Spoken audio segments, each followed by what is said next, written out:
afternoon, everyone. My name is Chris Cooper, known as the Channel Guy Trader, and I am reporting to you live from Wall Street Trading Satellite Office down in sunny South Florida. Today's date is Sunday, December the 23rd, 2012, and here is this week's Week in Review. I want to first start by saying happy holidays to you guys out there. Hope you guys are enjoying your weekend so far, doing all the holiday shopping, getting that out the way. And next week is going to pretty much be a very light trading week, as a lot of people are going to be on vacation. I believe Monday's a half day, Tuesday's the markets close. I'm not sure if Wednesday's a half day or not. I'll find out. But then, in general, we're expecting low volume next week, and for the markets just to maybe consolidate a little bit and see what they're going to try to do as traders try to digest this little volatile action that we have been seeing coming back into the markets here. So let's start by taking a look to see how some of the major indices and sectors closed on a weekly basis. Again, for those of you guys know, and I was not able to do any of the videos for about the past week and a half because I was in New York at our main office over there on Wall Street, putting together an education package that we're going to have available to traders and people that are looking to educate themselves a little bit better on the financial markets. In any case, let's go ahead and get into the video here. If you have not been to our website, it is wallstreettrading.com. Make sure you go there, fill out the form on the right-hand side to gain access to our free live trading room where we call out a whole bunch of fantastic trades intraday, making our members money. In any case, here, let's go ahead and take a look to see how the markets close on a weekly basis here. Had the NASDAQ was down, the NASDAQ was up 0.35%. The Russell 2000 was up 1.55%. Speaking of the Russell 2000 has been showing relative strength compared to the other indices, so make sure you keep that on watch there. Dow Jones down 0.34%. S&P was pretty much flat, down 0.01%. The crude oil was up 1.15%. GLD was down 2.5%. Dow transports were up 2.18%. The oil index, the XOI, was up 0.56%. The BKX, the banking sector, was up 1.3%. And a nice pop in volatility, up 9.18% this week. So let's go ahead and take a look at the charts here now. And let's go ahead and run through these charts and see what sectors are moving and shaking, and take a look at a couple key stocks here. So starting off with the monthly chart of the SPY. I'm going to use the SPY since I know a lot of you home gamers out there watch the SPY to watch the S&P for the markets. And then we'll take a quick look at the ES here. Monthly chart on the SPY, you can see here is pretty much a doji right now. A lot of indecision going on right now this month. You have some people looking to buy, some people looking to short. So far, even though we still have a couple of days left in the month, right now we have a doji for the monthly candlestick, which really kind of explains the market action that we have been getting thus far. Taking a look at the SPY weekly chart, this kind of tells us a little bit of a different story, showing us how we're not able to hold above that key 144 level. That key 144 level comes from these highs back here in 2008, 144. Better yet, you can even use the key level right here, 142.85, 143. You can see how we're not able to hold above that level. Therefore, this is an ugly looking wick. We already had some sellers come in last week. This week we had some sellers again. If we start trading below 140, 175 or so, I would expect to move back down towards 140. We break back down below 140, I would expect to move back down towards 137. But these tails that we've been getting for the past 2 weeks are not, are not good if you're looking for the long side of the markets. Even though the markets are still kind of chopping around, so even though we have those tails, they can still pop it back up. If we take a look at the daily chart. All right, the daily chart had this nice little relevant channel that we were using, back last month. Remember how last month this little bottom of the channel was holding? We broke below it, trapped some shorts right in here, broke back above it, back test held, and then we were off to the races. All right, now you can see how we broke above this little key channel. All right, from this little key inflection points right here, and now we could see maybe have some bulls trapped. If we continue to hold below this 143 level and we start moving back inside this channel and below these moving averages right here, I would expect us to go back down towards 140, maybe 139. You can see the level that we want to pay close attention to this week is going to be the lows from Friday and the lows from last Friday, and that level is 141.88. And then, of course, 141 and 139. If we move back to the top side, want to see if we can get back above 143. We get back above 143. We're going to be looking for 144, and then for these highs up here around 145.54. Let's take a look at the triple Qs. Actually, let's take a look at the ES here, see what the ES is showing us. And as you guys know, I have my channel analysis in the ES, which this is a good gauge that I've been using. And I've been showing you guys a little bit of this proprietary channel analysis stuff. But you can see here how we're chopping around, getting rejected kind of in this key channel level that we've been getting rejected from, back here in September. Same thing. You can see how we're acting.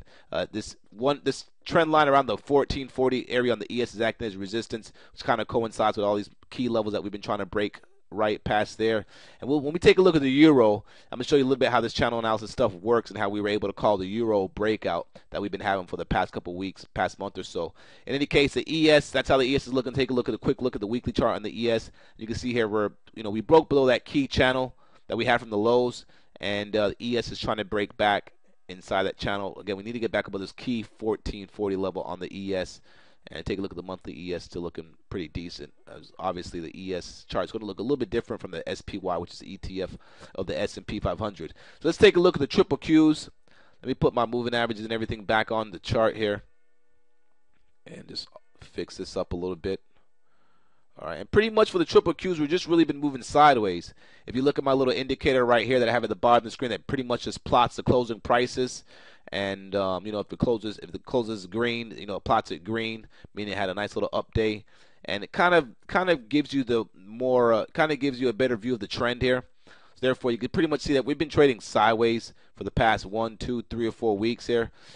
If the Qs breaks below 64, I would expect some selling pressure, maybe back down towards 63, maybe back down towards this gap that we have down here around 62.31. If we hold this 64.50 level down here, I would expect us to maybe trade back up towards 66.75.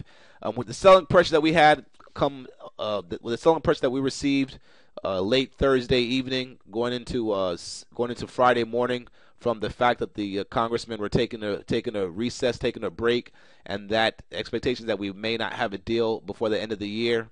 All right, that kind of did a little mini flash crash after hours on Thursday. I'm saying flash crash just because we went through some key levels pretty fast and they spiked it right back up. So it was a mini flash crash, but obviously, they did buy it right back up. But if there was nobody to buy it right back up, we would have been selling off even more, as there was some heavy selling that hit the tape there on the ES overnight. In any case, I think we held up pretty well off of that news for Friday. The markets held up pretty well. Some key stocks held up pretty well. So it's going to be kind of interesting to see what happens next week, to see if we maybe get that little Santa Claus rally, for next week going into the year 2013, January. So the Qs, let's take a look at the weekly chart of the Qs. You can see the Qs, are trying to break back above their this 20-day simple moving average on the weekly chart. Let me zoom this out a little bit here. And you can see at the same time, we had these little topping tails coming in here. And if we break below 64.25, 64, we could get some selling pressure. To the top side, you want to watch this 66.75 area. So a little quick snapshot of the monthly chart. The Qs are still in the little upward channel. It's going to be very important to watch, because if the Qs continue to consolidate sideways going into January and February, and then we start to get some selling pressure, this could be an ugly crackdown in the technology sector. We already have kind of like a little bear flag on a monthly time frame kind of in play here off this little big selling candle and off this little sideways consolidation action that we've been having in the lower 50% range of this sell side candle. So you definitely want to watch that. That lining up with this key bottom trend line could possibly cause a crack, which would not be pretty at all. And if we do hold this 65 level, look for a move back up towards this area up here. Just different scenarios that you want to have planned out so you know how to react. So you could be, you could be a little bit more proactive and not reactive, if you get what I mean, instead of stuck in like a deer in headlights or whatever. So IWM, let's take a look at this Russell cap, the small caps. Russell 2000 has been showing decent relative strength compared to the other indices. Let's start by taking a look at the monthly chart. Monthly chart's looking pretty good. You can see here the key level that we need to get past on the monthly chart here is we need to get really back above 85 and then take out these 86, 87 area, and the Russell 2000 will be at all-time highs. If I'm not mistaken, let me move this out. Yeah, the Russell 2000 will be at all-time highs as far as this IWM goes. Let's take a look at the weekly chart here, and you can see on the weekly chart we're back above that key 83 level. And we so far on the weekly chart we had 1, 2, 3, 4. We had 5 consecutive closes higher. All right. Remember this dot system at the bottom tracks the closing prices. So if the closing price is higher than the previous week, it's going to plot it green. If it's higher than the previous day, it's going to plot it green. So in any case, we had 1, 2, 3, 4, 5 consecutive closes to the top side on the weekly chart, You can see how the moving averages are down here. If the market gets a move to the top side, you definitely want to be keeping a close eye on the IWM, the Russell 2000. One way to trade that is via the TNA, which is 3 times long the Russell. Now let me clean up this chart here. Let me get rid of these drawings here, and you can see here Russell 2000 here looking pretty good, guys. Still above these key moving averages. If we get above this 84.78 level, call it 85, we can make a nice move, possibly back up towards the 52-week highs, all-time highs of 87. Or not, I'm not sure if it's all-time highs again. I think it's 87 has been changed, but at least the new 52-week highs around here around 87. Okay, let's go ahead and take a look at the dollar futures chart. All right, starting off with the daily time frame. If you guys recall, we did call that little weakness that we were looking for in the dollar once we broke this little upward trend line right here. You can see how we got a bounce off our little shaded area of support. The dollars are going to be in trouble once it breaks the 79 level, but as long as we can hold the 79 level here, they may try to bounce it right back up. Remember, this little key area that I have shaded with the yellow is an important area, as there's a lot of congestion that's been going on here for the past couple months. You know, throughout this year, there's been a lot of trading activity in this little zone here. So if the dollar does decide to get a bounce, we could bounce back up towards that 80.25 level, and if that holds its resistance, then we can say, okay, we have these lower highs, expect the dollar to get some selling pressure. So we're going to see how that plays out. Taking a look at the weekly chart. All right, and even the weekly chart is looking a little bit bearish here. Once we break below 79 and take out 78, then it's going to really get ugly. So that's something to keep an eye on in the near term. Monthly chart is still, trading below that key red trend line that we have that connects basically as key inflection points since 2008 here, 2008, 2009. All right, and even this little level right here, 2010. All right, let's take a look at the euro currency now. The euro has been in a nice little uptrend ever since we called the breakout from the original breakout from our key proprietary channel analysis. If you guys recall, you guys go back to the videos that we did. We were talking about how breaking above this level would be a key breakout. I also highlighted the fact how we were trading it within our key proprietary channel analysis and us holding this little bottom level right here. Well, first of all, we call the bull trap right here, and we call this level to watch. If we hold this little bottom trend, I look for the euro to break out. Well, what happened, guys, that exactly broke out as we had this nice little up move. This was a nice little bull flag, and so far the euros broke out. We had that nice little breakout, pull back test held against the top of that channel, and we've been moving higher. All right, and this has been working out pretty well with our analysis of the market being strong with the euro. And until the euro, if the euro starts to roll over, we can maybe get some more signs now that the dollar's going to maybe going to try to move up. The market could pull back in a bit. But either way, this whole euro trade that we've been discussing here for the past month or so, back here has been working out pretty well. So if you guys trade currencies, come and check our material out. We got some good research over here. In any case, let's go ahead and take a look at the commodity sector now. Taking a look at starting off with crude oil. I want to start by taking a look at crude oil on the monthly time frame. Crude oil on the monthly time frames at some key trend line support right here around this $85 a barrel level here on the crude oil futures /CL if you're using Thinkorswim. Like I said, I'm expecting a big move in crude oil sometime next year. Sometime next year, for the fact that you can see this nice little big triangle right here. The apex of that triangle doesn't come until like around May or June, but then if you zoom in on the weekly chart here, sometimes price action doesn't always make it to the apex. Sometimes we get a breakout before the apex, and now you can see here this 85 level has been holding for the past 1, 2, 3, 4, 5, 6, 7, 8, 9 weeks or so. If we could get past this $90 a barrel level here, we can maybe make a nice move up towards 94, 95 area towards the top of that little triangle that we're trading in here. But you can see here, let me just add some space to the right side of this chart. All right, you can see here that we're getting pretty close to this little triangle. All right, this is a big triangle on the outside, but then this is another accelerated triangle within the big triangle. That's right here. That trend line is coming up right here. So I think next year is going to be a very interesting year for crude oil, and if it is, we'll be on top of that. So make sure you stay tuned. Okay, let's take a look at the daily chart. The daily chart here. See, same thing here, sideways action. You can see how basically the closing prices, crude oil's holding that 85 bid pretty well. All right, so if we can start trading above 90, we're going to be looking for a move back up towards these levels up here, towards 93, 94. But you can see how crude oil has been holding that 85 bid since back here in October. Okay, something to just keep an eye on. Now let's take a look at the gold. I'm going to take a look at gold via the GC gold futures, and we'll take a look at the GLD, since again a lot of you home gamers like to trade the GLD ETF.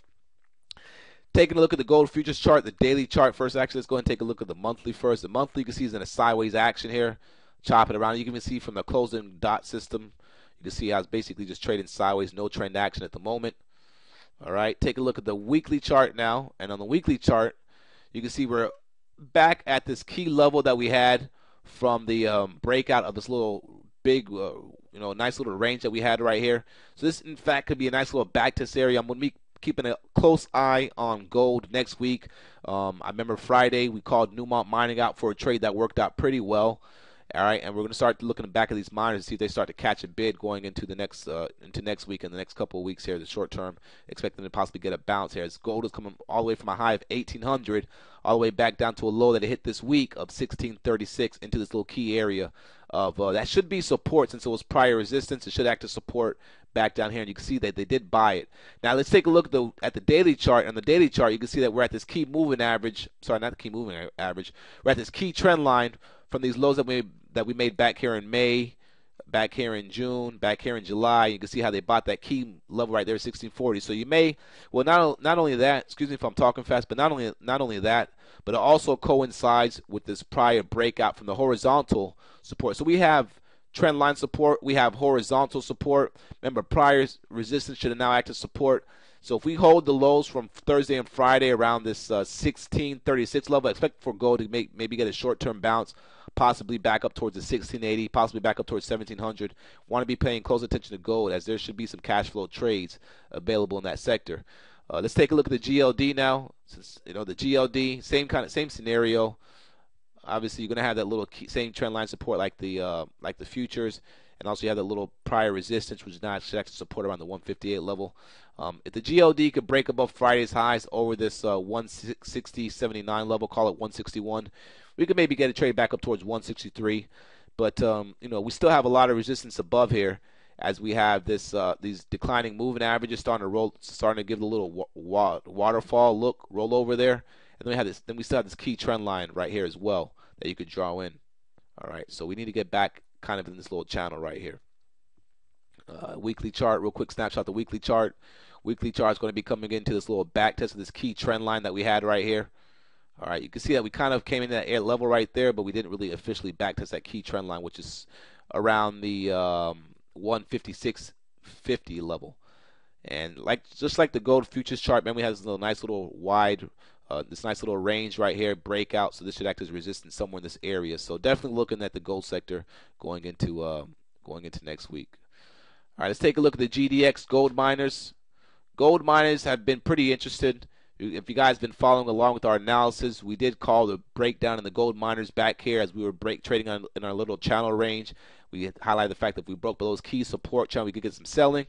All right, we got that selling pressure, but then again, they bought it right back up, and now you can see the gold miners have been battling to try to get back inside that trend line that we have highlighted, but they have not been able to do so quite yet. If they get back above this key 46 level and break back inside this channel, we'll be looking for them to get some top-side selling pressure. Right now, we're kind of holding there's a little bottom trend line that I have highlighted on my chart down here. So some interesting stuff. Let's take a look at the weekly chart. Weekly chart, you can see is in a downtrend. Gold miners are clearly in a downtrend since they topped back here in September, and we're not trying to catch a bottom, but we want to see if they get some type of reversal back here. Okay, so just keep that in mind. Monthly chart, really not doing anything too crazy at the moment, just pulling back right now as well. Real support on the on the GDX somewhere around the $40 level here. All right, around the $40 level should be some nice support if it continues to sell. All right, SLV. I know a lot of you guys like to trade the SLV. SLV, was having trouble trying to break above 33. First they had trouble trying to break above 34. 34 was trying to hold a support, failed. 32 was trying to hold a support, it failed. 32 tried to hold a support again, back here in November, and that failed, and now we're selling off. The SLV has some decent support, I would say, around this area right here, around the 2750 level, where it had that nice little consolidation where the volume came in before it broke out. So expect some buyers to come in around this 2750 level for at least for a scalp if we continue to sell in the SLV. The weekly chart, you can see here at the same time, weekly chart, a little lower high here. All right, a little lower high. They may want to pull that back down towards that 26 level.